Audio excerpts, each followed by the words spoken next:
ઉન્નતિ સ્કૂલ વતી સૌ વિદ્યાર્થીને જય શ્રી કૃષ્ણ. ધોરણ 12 વિષય એકાઉન્ટ ચેપ્ટર નંબર 5 ભાગીદારનો પ્રવેશ. એમાં આજે આપણે લેક્ચર નંબર 26માં ઓનલાઈન એજ્યુકેશન સિસ્ટમમાં સૌ વિદ્યાર્થી મિત્રોનું હાર્દિક સ્વાગત છે. આપણે લાસ્ટ લેક્ચરમાં દાખલા નંબર 17 દોરો છે. છેલ્લા લેક્ચર નંબર આપણે 25 ની અંદર જરૂરી ગણતરી બધી કરી લીધી છે. હવે ખાલી આપણે ખાતા જોઈને એની ખતમણી જ કરવાની બાકી છે. તો જરૂરી ખાતા પેજ નંબર તમને 214 ઉપર કીધું છે કે જરૂરી ખાતા અને કાકુસરી બનાવો. તો જરૂરી ખાતા એટલે 4 ખાતા કરવાના. પુનઃ ખાતું નંબર 2 ભાગીદારના મૂડી ખાતા, નંબર 3 ટોટલ ખાતું ને અર્પિતાના પ્રવેશ પછીનું કાકુસરી આટલું કરવાનું છે. તો હવે આપણે જરૂરી બધી ગણતરી થઈ ગઈ હોય તો આપણે હવે ફટાફટ આગળ વધીએ. તો જુઓ, સૌથી પહેલા આ દોરાઈ જાય તમને દોરતા તો આવડે છે આપણે. તો હવે એમાં મૂડી ખાતામાં જમા બધું સૌથી પહેલા જૂના ભાગીદારની મૂડી જુઓ. તો જૂના ભાગીદારો પેજ નંબર 213 પેજ નંબર 213 ઉપર જુઓ. જૂના ભાગીદારો અંકિતા અને એસા. અંકિતાની મૂડી કેટલી? 64,000. એસાની મૂડી કેટલી? 32,000. એના મૂડી ખાતા જમા બધું લખી નાખવાનું. પછી મિલકત લેણા બાજુ રોકડ અને બેંક આપી છે 26,400. તો એ રોકડ અને બેંક છે ને રોકડ ખાતામાં ઉધાર બાજુ લખી નાખવાનું. બાકી આપણે લાગે 26,400. આટલું થઈ જાય. હવે તમારે ખતવણી પાકા સર્વેના ક્રમમાં કરવાની. જુઓ, સૌથી પહેલા યંત્રો અને ફર્નિચર, એને હવાલા નંબર 4 આપ્યો છે. હવાલા નંબર 4 હું વાંચું. જેમ કીધું કે કાયમી મિલકતો પર 10% ઘસાર અને પાત્ર છે. તો યંત્રો અને ફર્નિચર એ કાયમી મિલકત જ કહેવાય. તો જુઓ, યંત્રો કેટલા છે? 64,000. એ સૌથી પહેલા તમારે મિલકત લેણા બાજુ લખવાનું. એમાંથી 10% ઘસારો. 64,000 10% એટલે 6400. 57,600. હજી એક મિલકત છે ફર્નિચર, એ કાયમી મિલકત છે. ફર્નિચર છે 40,000. 40,000 10% એટલે 4,000. એટલે આઉટપુટ કોલમ વચ્ચે 36,000. ઘસારો છે ને એ ખરાબ બાબત છે.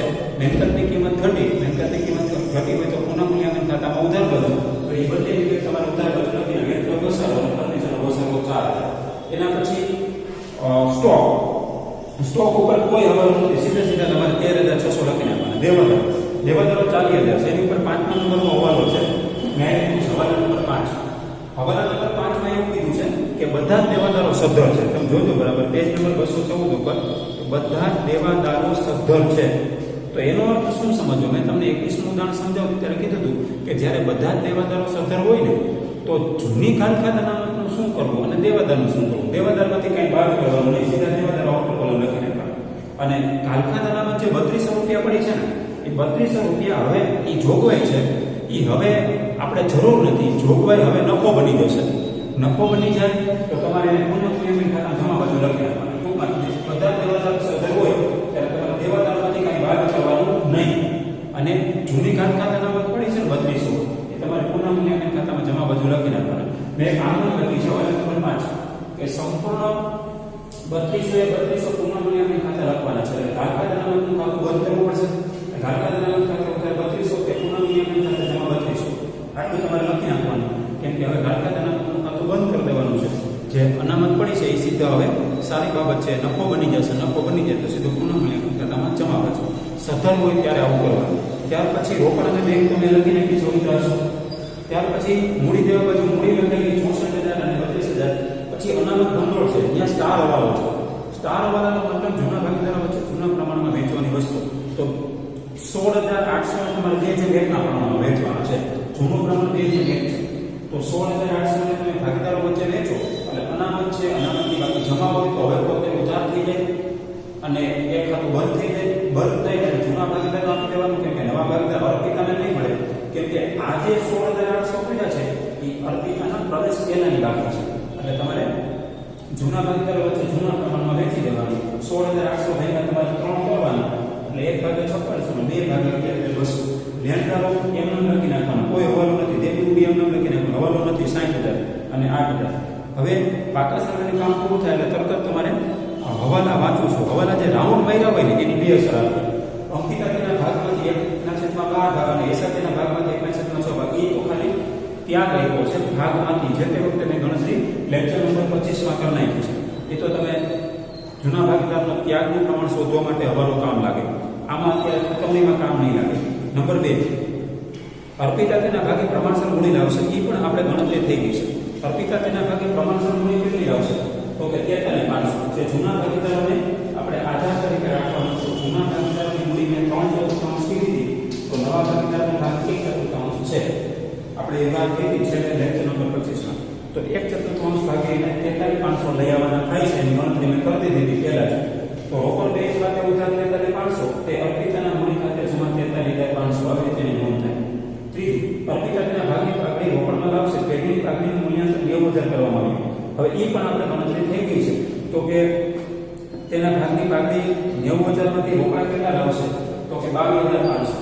90,000 માંથી એનો ભાગ લાગશે 1/4 ભાગે એ રોકડા લાગશે 22,500 અને રોકડા આવે તો રોકડ બેંક ખાતે ઉધાર 22,500 તે અર્પિતાના મૂડી ખાતે તે આગળના પ્રીમિયમ ખાતે જમા 22,500. હવે જૂના ભાગીદારો તેને કયા પ્રમાણમાં લાગશે? તો કે ત્યાગના પ્રમાણમાં. ત્યાગનું પ્રમાણ આપણે 1/2 જે તે વખતે ગણતરી કરી લીધી. એટલે ભાગીના પ્રીમિયમ ખાતે ઉધાર તે જૂના ભાગીદાર એસા અને અંકિતા અને એસા ખાતે જમા 7500 અને 15,000. આ 1/2 નું પ્રમાણ છે. ત્યાગનું પ્રમાણ આપણને મળ્યું શું? 1/2. તો જે તે વખતે ગણતરી થઈ ગઈ છે એ ત્યાગના પ્રમાણમાં આપણે પાઘડી 22,500 ને વેચવાનું છે.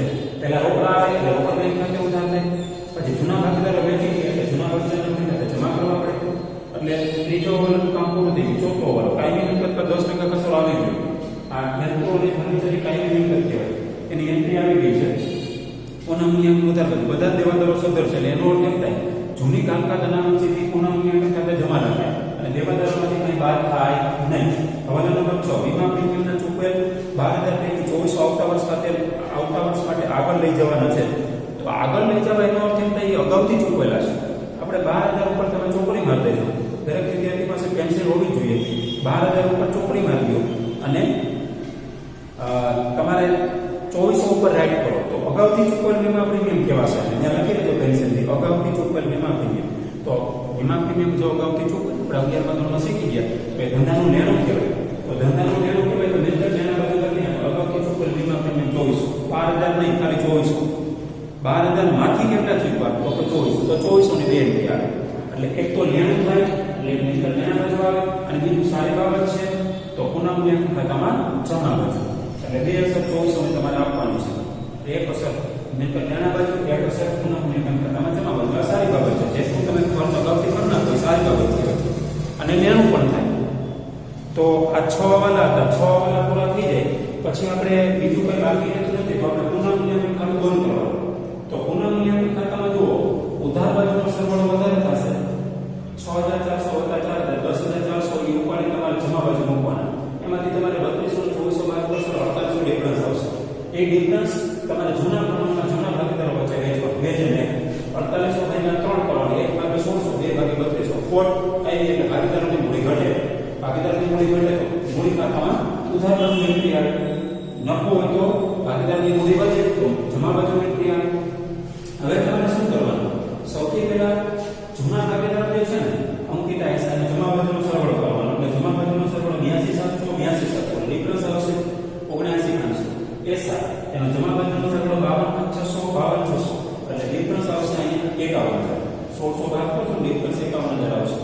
એ તમારે ઉપાડીને અહીં મૂકવાના છે અને આ મૂલ્ય આપણે શોધવાની હતી એની ગણતરી થઈ ચૂકી છે. 43,500 કઈ રીતે આવ્યા? તો એ 43,500 તમારે અહીંથી આમ જમા બાજુનો સરવાળો કરતા આવશો ડિફરન્સ 43,500 નીકળશે. એને 43,500 નીકળશે. હવે આટલું થઈ જાય પછી તમારે રોકડ બેંક ખાતું બંધ કરવાનું. રોકડ બેંક ખાતાનો જો ઉધાર બાજુનો સરવાળો 92,400 છે. શરૂમાં પડ્યા 26,400 આગળના પ્રીમિયમના આવ્યા 22,500 રોકડા અને અર્પિતા લઈ આવે છે 43,500 નવો ભાગીદાર. તો આપણી પાસે અત્યારે 92,400 છે. 92,400 અહીંયા ડિફરન્સ બતાવવાનો. જેટલો ટોટલ હોય એટલો ડિફરન્સ આવે. બાકી આપણે લઈ ગઈ મિલકત લેણા બાજુ. તો મિલકત લેણા બાજુ એમને લખીને કે 92,400. હવે બાકીના તો એન્ટ્રી આપણે કમ્પ્લીટ કરી નાખી તો બંને બાજુ હવે તમે સરવાળો કરશો. મિલકત લેણા બાજુ 2,42,000 આવશે અને મૂડી દેવા બાજુ 2,42,000 આવશે. આટલું કરશો એટલે આપણો દાખલા નંબર 17 આ પૂરો થાય છે. બરોબર? એટલે આના જેવો જ તમે હોમવર્કમાં કહી દો HW માં દાખલા નંબર 17 તમારો પૂરો થશે ને એટલે તરત જ તમારે હોમવર્કની અંદર છે ને ઉદાહરણ 28 પેજ નંબર 155 પર છે. 155 196 પર છે. ભાગીદારના બે આના જેવો જ દાખલો છે. એ તમારી હોમવર્કમાં કરવાનું. જ્યારે લેક્ચર નંબર 26 મૂકવામાં આવશે ત્યારે તમને PDF સ્વરૂપે બંને દાખલાની ફાઇલ પણ મળી જશે. તો આપણો અહીંયા આ દાખલા નંબર 17 અહીંયા પૂરો થાય છે. હવે જો એના પછી એ દાખલા નંબર 17 પૂરો થઈ જાય પછી દાખલા નંબર 18 ચાલુ કરીએ છીએ. દાખલા નંબર 18 પેજ નંબર 214 ઉપર છે. દાખલા નંબર 18 પેજ નંબર 214 જૂના ભાગીદારના જેની અને આની છે. આમ એની વચ્ચે પ્રમાણ 3:2 છે અને 3:2 છે એ જૂનું પ્રમાણ ગણાશે. હવે રકમ રીડ કરું છું તમે રકમમાં ધ્યાન આપજો. રકમ શાંતિથી સાંભળજો. પેજ નંબર 214 દરેક વિદ્યાર્થી પાસે પેન્સિલ હાજરમાં હોવી જોઈએ. જેની અને આન્ય 3:2 ના પ્રમાણમાં નફા નુકસાન વહેતા ભાગીદારો છે. તારીખ 31 16 રોજ તેમની પેઢીનું પાકું શરૂ નીચે મુજબ છે. મૂડી જવાબ બાજુ જૈનીની મૂડી 70,000, આન્યાની મૂડી 56,000, ટોટલ 1,26,000. સામાન્ય અનામત તેને સ્ટાર કરો. સામાન્ય અનામતને સ્ટાર કરી લે. રોકાણ વધઘટ અનામતને સ્ટાર કરો. કારીગર નફા ભાગ ભંડોળ એ દેવું છે. એ નવા પાકા શરીરમાં લખો. ત્યાં લખી દો નફા ભાગ ભંડોળ અંડરલાઈન કરો. અન્ય બાજુ લખો દેવું છે. લેણદારો 44,800. મકાન યંત્રો રોકાણો દેવાદારો ઘાલખાત અનામત એ જૂની છે. ઘાલખાત અનામત છે અત્યારે 2800 બાદ કરીને એ જૂની કહેવાય. અને જુઓ બેંક એવું લખ્યું છે 39,200. બેંક રોકડ બેંક એમ નથી લખ્યું, ખાલી રોકડ નથી લખ્યું. એટલે બેંકમાં સિલક પડી છે. બેંકનું ખાતું છે. બેંકમાં આપણા ધંધાનું બેંકમાં ખાતું છે. તારીખ 1/4/16 તેમણે પ્રિયંકાને નીચેની શરતો નવા ભાગીદાર તરીકે દાખલ કરી. જો નવા ભાગીદારનું નામ શું છે તો કે પ્રિયંકા. તો જૂના ભાગીદારના નામ શું ગણાય? જેની અને આન્ય. કઈ તારીખે દાખલ કરી? તો કે 1/4/16 રોજ. તો આપણે 1/4/16 રોજનું નવું પાકું શરૂ બનાવવાનું થશે પ્રિયંકાના પ્રવેશ પછી. હવે હું હવાલા રીડ કરું છું. તમે પેન્સિલ ભેગી રાખજો. હું તમને કહું ને એમાં રાઉન્ડ મારતા રહેજો. પ્રિયંકા પાકડી પેટે 14,000 રોકડમાં લાવશે અને રાઉન્ડ મારો. ટૂંકમાં જે 14,000 રોકડમાં લાવશે એની સીધી આપણે 2 એન્ટ્રી આપીશું. રોકડ બેંક ખાતે ઉતારતે પાકડીના પ્રીમિયમ ખાતે જમા અને જે ભાગીદાર ત્યાગ કરશે એને પાકડી મળશે. એટલે પહેલા હવાલાને રાઉન્ડ. બીજો જૈની અને આન્યાની નવી પેઢીમાં કુલ મૂડીના 20% જેટલી મૂડી પ્રિયંકા લાવશે. બરાબર? એને પણ રાઉન્ડ મારો. મેં ગણતરી બતાવી છે એડવાન્સમાં. જૈની અને આન્યાની નવી પેઢીમાં કુલ મૂડીના 20% કોણ લાવશે? નવો ભાગીદાર પ્રિયંકા.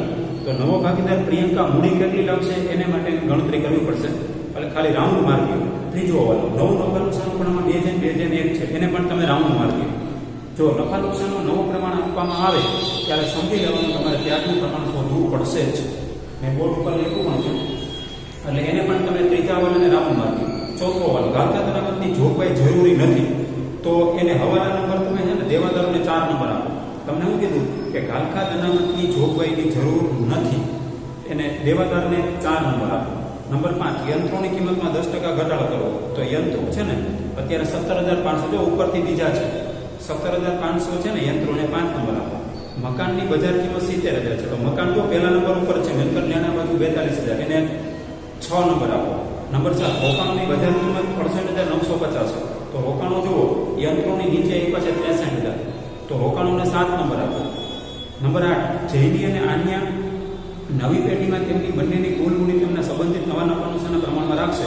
જરૂરી હવાલા બેંક ખાતા દ્વારા કરવા. જો તમને ચોખ્ખું કીધું હોય ક્લિયરલી કે બેંક ખાતા થ્રુ નવા તમારે હવાલા કરવાના. એટલે રોકડ ખાતું નથી દોરવાનું, બેંક ખાતું દોરવાનું આવશે. એટલે મેં પણ અહીંયા બેંક ખાતે ઉધાર જે રોકડા પૈસા આવે ને બેંક ખાતે ઉધાર લઈ ગયા. હવાલા નંબર 8 ને પણ તમે રાઉન્ડ મારી દો. એને ક્યાંય ટીક માર્ક કરવાનું નથી. મેં ગણતરી કરી રાખી છે. જેની પ્લસ આન્ય એટલે 2 જૂના ભાગીદાર છે. એ નવી પેઢીમાં તેમની બંનેની કુલ મૂડી એટલે નવી પેઢી રચાઈ જાય તેમાં જેની પ્લસ આન્યની કુલ મૂડી બેની કુલ મૂડી તેમના સંબંધિત નવા નફા નુકસાનના પ્રમાણમાં રાખશે. જરૂરી હવાલા બેંક ખાતા દ્વારા કરશે. ટૂંકમાં નવું નફા નુકસાનનું પ્રમાણ આપ્યું છે 2:1 એમાં પહેલા 2 રકમ હોય ને પહેલા 2 આંકડા એ જૂના ભાગીદારના હોય 2:2 એટલે 2:2 અને 1:1 કહેવાય. જેની પ્લસ આન્ય 2:2 એટલે એ 1:1 ગણાશે. જરૂરી ખાતા અને પાકું શરૂ તૈયાર કરો. તો તમારે તો જરૂરી ખાતા બનાવવાના કીધા છે. પણ એની પહેલા તમારે વર્કિંગ એ કરવું પડશે કે સૌથી પહેલા નવો ભાગીદાર જે પોતાના ભાગની પાકડી આવે તો જૂના ભાગીદારોને કયા પ્રમાણમાં વેચશે? તો ત્યાગના પ્રમાણ. તો ત્યાગનું પ્રમાણ જોશે. દાખલામાં ત્યાગનું પ્રમાણ આપેલું નથી. દાખલામાં ત્યાગ આપેલો નથી જૂના ભાગીદારનો. તો દાખલામાં નફા નુકસાનનું નવું પ્રમાણ આપેલું છે હવાલા નંબર 3માં. તો એના આધારે પહેલા આપણે ત્યાગના પ્રમાણની ગણતરી કરી નાખીએ. ત્યાગ કરનાર હંમેશા કોણ હોય? જૂના ભાગીદાર. તો જુઓ દાખલા નંબર 18 નોંધ. દાખલામાં નફા નુકસાનનું નવું પ્રમાણ આપેલું છે એટલે ત્યાગનું પ્રમાણ શોધવું પડશે. હવાલા નંબર 3 નફા નુકસાનનું નવું પ્રમાણ આપ્યું છે 2:2. હવે આપણે ત્યાગની ગણતરી ચાલુ કરીએ તો ભાગીદારોએ કરેલ ત્યાગ જૂનો ભાગ માઇનસ નવો ભાગ. તો ત્રણેય ભાગીદારના નામ જેની, જેમ આન્યા, જેમ પ્રિયંકા. પેલા બે ભાગીદારી જૂના કહેવાના, છેલ્લા નંબર ઉપર તમારે નવો ભાગીદાર રાખવાનો. તો ત્યાગના પ્રમાણે આપણે શું જોયું તો કોના કયા ભાગીદારો વચ્ચે મળે? માત્ર જૂના ભાગીદારો વચ્ચે જ મળે. નવા ભાગીદારનું ત્યાગનું પ્રમાણ હોય પણ નહીં, મળે પણ નહીં. કેમ? તો તમારે ત્યાગ શોધવા માટે જૂનો ભાગી જોઈએ, નવો ભાગી જોઈએ. જો નવો ભાગીદાર છે ને પ્રિયંકા, એનો જૂનો ભાગ છે તો જૂનો ભાગ ન હોય તો તમે પ્રિયંકાનો ત્યાગ તો શોધી ન શકો. ત્યાગ એનો નવો ભાગ છે, જૂનો ભાગ તો છે તો જૂનો ભાગ માત્ર કોનો કોનો? તો કે જેની અને આન્યા. નવો ભાગ પણ જેની અને આન્યા. તો એનો અર્થ એ થાય જેની અને આન્યાનું જ ત્યાગનું પ્રમાણ શોધી શકો. કારણ કે જૂના ભાગીદારનું ત્યાગનું પ્રમાણ મળશે, નવા ભાગીદારને લાભ લેવાનો. જૂના ભાગીદારને ત્યાગ કરવાનો તો કોણ ત્યાગ કરે તો જોઈએ. જૂનો ભાગ તો કે 3/2 રકમમાં આપ્યો છે સૌથી પહેલી રીતે, એટલે 3/2 એટલે બરાબર 5. નવો ભાગ હવાલા નંબર 3 માં આપ્યો છે. નવું લખવાનું સમીકરણમાં 2/2 એટલે 2/2 એટલે 2 + 2 + 1 એટલે 5. 2 ને 2 4 ને 5 એટલે કુલ ભાગ 2 માં 5 થશે. એટલે 2 નો છેદ સરખો આવશે. તો જેની પહેલા ભાગીદાર જેની એનો જૂનો ભાગ તો કે 3, કુલ ભાગ કેટલો તો કે 5 એટલે 3 ના છેદમાં 5 વચ્ચે માઈનસ ની નિશાની. જેની નો નવો ભાગ તો કે 2, કુલ ભાગ કેટલો તો કે 5 એટલે માઈનસ 2 ના છેદમાં 5. જ્યારે છેદ સરખા હોય ને ત્યારે છેદનો ગુણાકાર કરવાની જરૂર નહીં પડે, ખાલી તમારે કોમન 5 મૂકી દેવાના. અંશનું સંકલન કરો 3 માંથી 2 બાદ કરો, 3 માંથી 2 જાય 1/5. આ પ્લસ આન્સર આવ્યો છે એટલે ત્યાગ ગણાશે. જેની ત્યાગ કર્યો એ પંચમાંશ. ત્યાર પછી આન્યાનો જૂનો ભાગ તો કે 2, કુલ ભાગ તો કે 5 એટલે 2 ના છેદમાં 5 વચ્ચે માઈનસ ની નિશાની. આન્યાનો નવો ભાગ તો કે 2, 2 ના છેદમાં 5 એટલે 2 પંચમાંશ માઈનસ 2 પંચમાંશ બરાબર 0. એટલે છેદમાં ગુણાકાર કરવાનો નથી, 5 ના 5 2 માંથી 2 બાદ કરશો એટલે 0 છેદમાં 5, 0 માઈનસ 5 કરશો 0 જવાબ. 0 જવાબ આવે એટલે કે ભાગીદાર તટસ્થ છે એવું સમજી થાય. આપણે આ શા માટે કરીએ તો કે આપણે 14,000 જે ભાગની ગણવામાં આવે છે આપણે જૂના ભાગીદારો વચ્ચે વેચવાની છે. તો આમાં ત્યાગ કરનાર તો એક જ છે જેની, તો જેનીને ભાગડી મળશે. તો પહેલા આવા કીધું છે કે પ્રિયંકા ભાગડી માટે 14,000 રોકડમાં લાવશે. તો રોકડમાં લાવશે એટલે બેંક થ્રુ હવાલા કરવાના છે. એટલે ભાગડીની જરૂરિયાત એ જાણવી છે. જો જૂની ભાગડી છે નહીં તો જૂની ભાગડી તો માંડી પડે જૂના ભાગીદારો વચ્ચે. એટલે રોકડ આવે એટલે રોકડની કિંમત એટલે બેંક કરતો 14,000 એટલે ભાગીના પ્રીમિયમ ખાતે 14,000. હવે ભાગીના પ્રીમિયમ ખાતું બંધ કરવું હોય તો ભાગીના પ્રીમિયમ ખાતે ઉધાર કરો 14,000 અને ત્યાગ કરનાર કોણ છે? માત્ર જેની. બે ત્યાગ કરનાર તો બે ના એક જ છે એટલે આપણે જેની આપી દીધું તે જેની આપણી ખાતે જમા 14,000 એટલે ભાગીની કઈ બે કામ થશે. હવે હવાલા નંબર 8 સમજાવું છું તમને અને હવાલા નંબર 2 સમજાવું. પહેલા હવાલા નંબર 8 પર જાઉં છું. જેની અને આન્યા નવી પેઢીમાં તેમની બંનેની કુલ મૂડી. હવે જુઓ નવી પેઢીમાં તમારે જવું હોય તો બધા જ હવાલા કમ્પ્લીટ થઈ જાય. ભાગીદારોના મૂડી ખાતામાં બધા જમા બાજુના ઉધાર બાજુના પૂર્ણમૂલ્યાંકન ખાતું બંધ થઈ જાય પછી તે પછી તમારે જેની અને આન્યાની આખરની મૂડી શોધવી પડશે. તો જોઈ લે આપણે પછી હવાલા નંબર 2 કરીએ. તો જો પહેલા તમારે આ ગણતરી કરવાની. હવાલા નંબર 8 જે છેલ્લે ગણતરી હું તમને પીડીએફ સ્વરૂપે મોકલવાનો છું. હા, લેક્ચર નંબર 26 આવતો હશે ને દાખલા નંબર 18 આવશે ને ત્યારે હું તમને પીડીએફ મોકલીશ. તો કે જમા બાજુની વિગતો તો કે સૌથી પહેલા વિગત જેની આન્યા જમા બાજુમાં જો બાકી આપેલા 70 56 હશે, સામાન્ય અનામત 80 હશે, જૂના પ્રમાણમાં જૂનું પ્રમાણ 3/2 છે, પછી રોકડ વધઘટ અનામત 2 છે, પછી પાછળનું પ્રીમિયમ માત્ર જેની આપ્યું અને પૂર્ણમૂલ્યાંકન ખાતા નંબર 1 આપ્યો છે. ટૂંકમાં આટલું થઈ જાય એટલે તમારે હવે જેનીનો સરવાળો કરવાનો 1,12,500, આન્યાનો સરવાળો 75,040. ઉધાર બાજુ કોઈ વસ્તુ હશે નહીં એટલે એમાં ટેસ્ટ થયેલા છે. એટલે તમારે નવી પેઢીની મૂડી આવશે જેની 1,12,500 અને આન્યાની આવશે 75,040. હવે નવી પેઢીમાં જેની અને આન્યાની કુલ મૂડી તો કે આ બેનો સરવાળો કરો 1,12,500 75,040 એટલે 1,27,600. તો નવી પેઢીમાં કુલ મૂડી કેટલી થઈ તો કે 1,27,500. કોની? તો કે જૂના ભાગીદાર જેની અને આન્યા જેના 20% રકમ. બરાબર સમજો. હવાલા નંબર 2 સમજાવું. નવી પેઢીમાં જેની પ્લસ આન્યાની કુલ મૂડી થાય ને કુલ મૂડી કેટલી થશે? જેની પ્લસ આન્યા 1,87,600 એના તમારે 20% કરવાના. જેના 20% રકમ નવા ભાગીદાર બેંક મૂડી તરીકે લાવશે એટલે 1,87,600 ના 20% એટલે 37,520 લાવવા પડશે. કોને? તો કે નવા ભાગીદાર પ્રિયંકાએ. હવે એટલું થઈ જાય ને પાછું હવાલા નંબર 8 માં આવવું પડશે. હવાલા નંબર 8 માં એવું કીધું કે જેની અને આન્યા નવી પેઢીમાં તેમની બંનેની કુલ મૂડી તેમના સંબંધિત નવા પ્રમાણમાં. નવું પ્રમાણ છે ને જેની પેટીમાં 2/2 છે. 2/2 એનો અર્થ કેમ થાય? 1/1 કહેવાય. 2/2 એટલે 1/1 કોનું? તો કે જૈની અને આની. એટલે છેલ્લે મેં ગણતરી કરી કે જૂના ભાગીદારો જૈની અને આની પોતાના નવા નુકસાનના પ્રમાણમાં આખરની મૂડી રાખવા માંગે છે. નવું નુકસાનનું પ્રમાણ શું આપ્યું? હવાલા નંબર 3 માં 2/2 છે ને એમાં પહેલા જે છે ને એ જૈની અને આની એટલે 2/2 એટલે 1/1 ના પ્રમાણમાં રાખશે. એટલે જૈની મૂડી કેટલી રહેશે? તો કે 1/87,600 ના 1/2 એટલે 3000 રાખશે. પછી આની કુલ મૂડી કેટલી આવી? 1/87,600 1/87,600 ના 1/2 એટલે કુલ ભાગ 2 થાય 1/2 1/87,600 નો અડધો ભાગ 1/2 એટલે 3,800. ટૂંકમાં નવી પેઢીમાં આ રીતે મૂડી રાખવામાં આવે છે. કોણ? જૈની અને આની. કુલ મૂડી એની 1/87,600 પણ એ 1/1 ના પ્રમાણમાં રાખશે. સંબંધિત નવા નુકસાનના પ્રમાણમાં રાખવામાં આવે છે. અને ઈ બેનો સરવાળો કરતા કુલ જે આવે ને 1/87,300 ના 20% કોણ લાવશે? તો કે 9 પ્રિયંકા એ મૂડી લાવશે. ટૂંકમાં આ જરૂરી ગણતરી બધી અહીં થઈ ગઈ છે. હવે પછી આ ગણતરી થઈ જાય ને પછી આપણે જરૂરી ખાતા અને હવે પાકું સ્વરૂપ ખાલી બનાવવાનું બાકી છે. તો આપણો આજે લેક્ચર નંબર 26 માં અહીંયા પૂર્ણ કરીએ છીએ.